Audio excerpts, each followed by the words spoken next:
Okay, so for schools, basically, there is a package which is the GSUIT for Education. Most people know it as Google for Education. So I don't know if many schools are on board, but what it does basically, it's a collection, like a suite of different applications offered by Google. But for schools, it's actually free.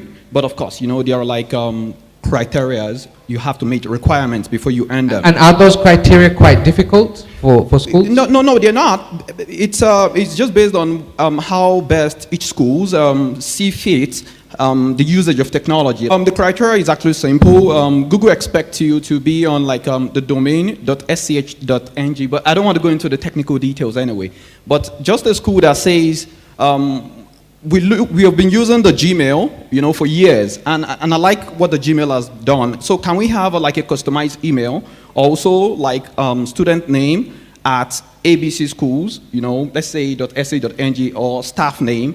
Now it gives, besides the additional level of branding, it allows even your technical teams, your IT team, to think out of the box, you know, to use it in different ways. More like the Google Classroom, for example.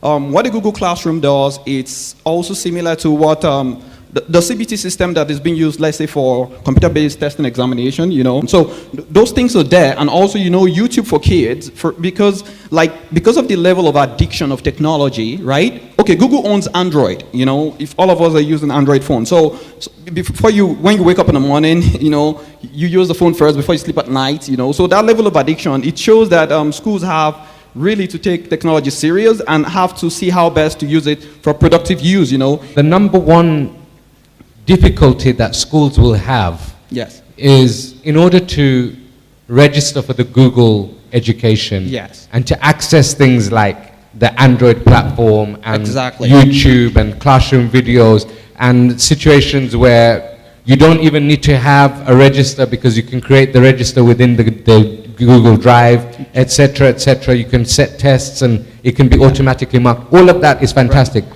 But the biggest problem that most of these people have is that they probably don't have a website.